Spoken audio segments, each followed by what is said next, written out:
Chapter 51. End of the year. You are listening at novelfull.audio.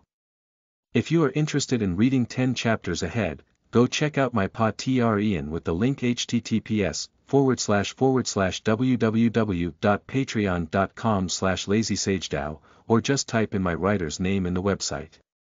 The plot is getting exciting there, and you guys can support me in any way you can.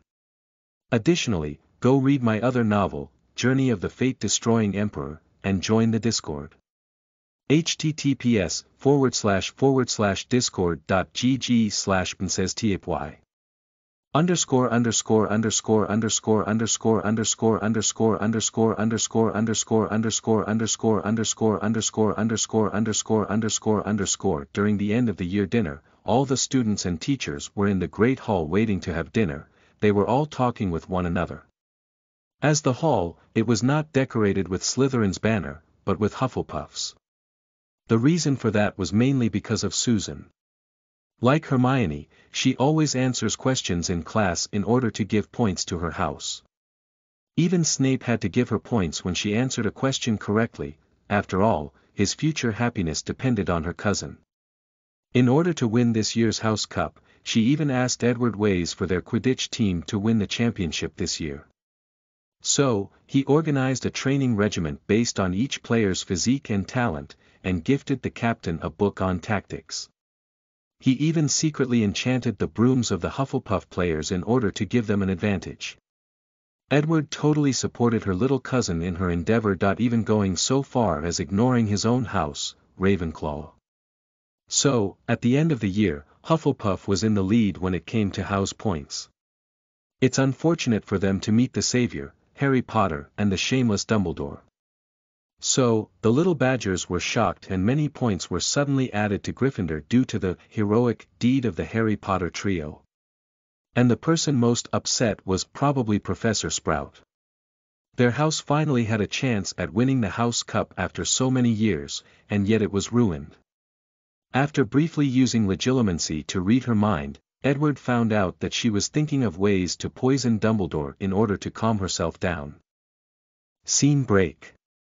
Right before Dumbledore announced the changes in this year's House Cup winner, little Susan was sitting with her friends with a little excitement in face, followed by a little worry.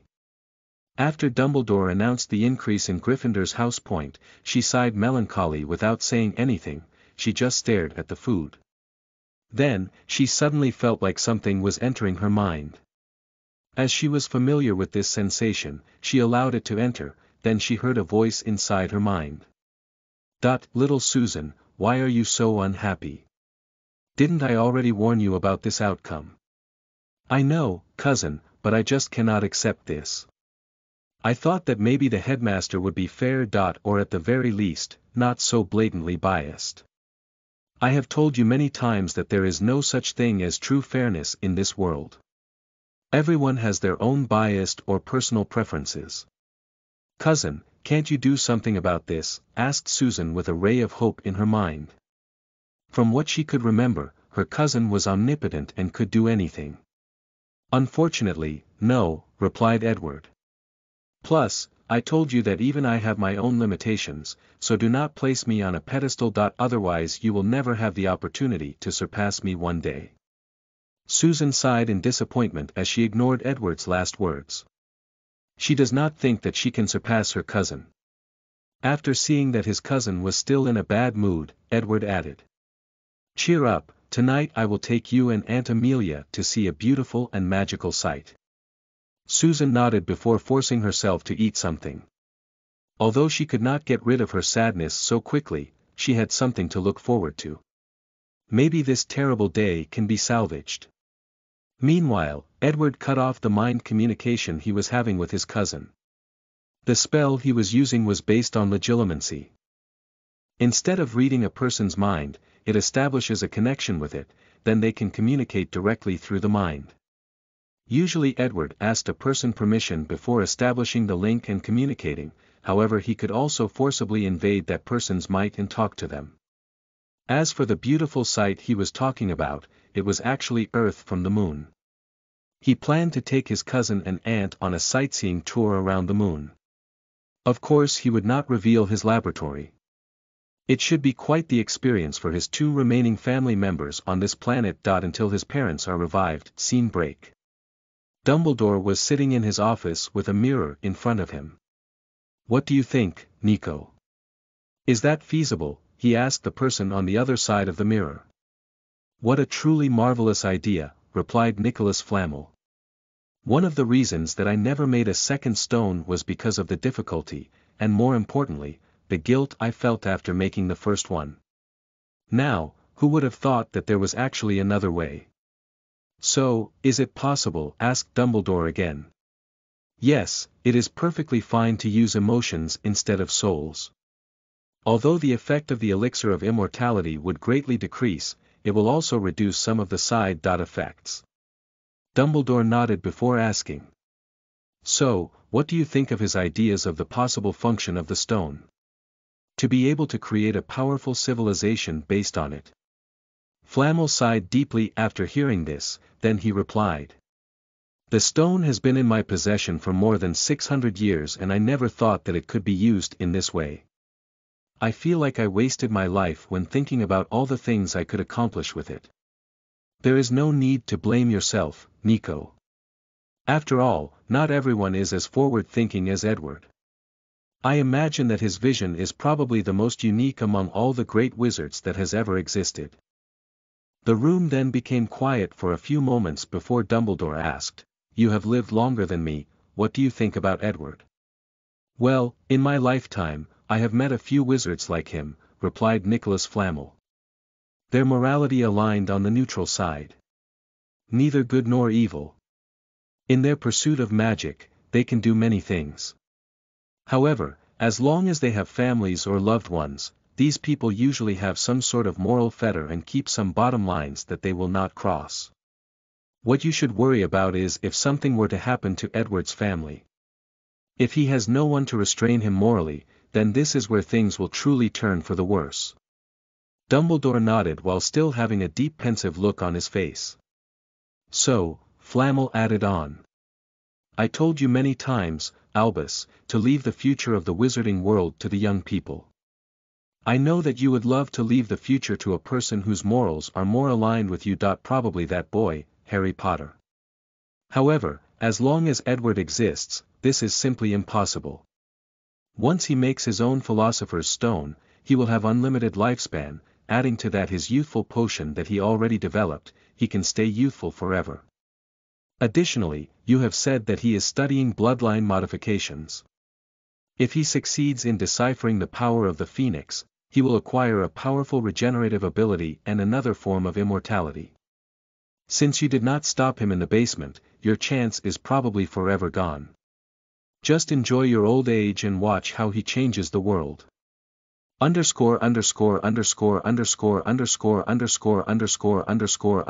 Pickup line. 12.5 inches, slightly springy, excellent for charms. But enough about me, what can you tell me about your wand? Many people have given me many ideas on possible magic that Edward can study, and I have taken notes of all of them. However, since this is an infinite stream story, I cannot do all of them right now, and have to wait until Edward goes to other worlds. Then, by gaining the knowledge of these worlds and using them as a basis, then he accomplish many things. Additionally, if he becomes so OP too soon in the story, then it would be very boring to read. Of course he cannot be too weak as well. Otherwise the story will also become boring. Chapter 52, Title: Successful Life Code Modification. Chapter 52. Successful Life Code Modification. You are listening at novelfull.audio. If you are interested in reading 10 chapters ahead, go check out my Patreon with the link https://www.patreon.com/lazysagedao, or just type in my writer's name in the website. The plot is getting exciting there and you guys can support me in any way you can. Additionally, go read my other novel, Journey of the Fate-Destroying Emperor, and join the Discord. https://discord.gg/princesstapy.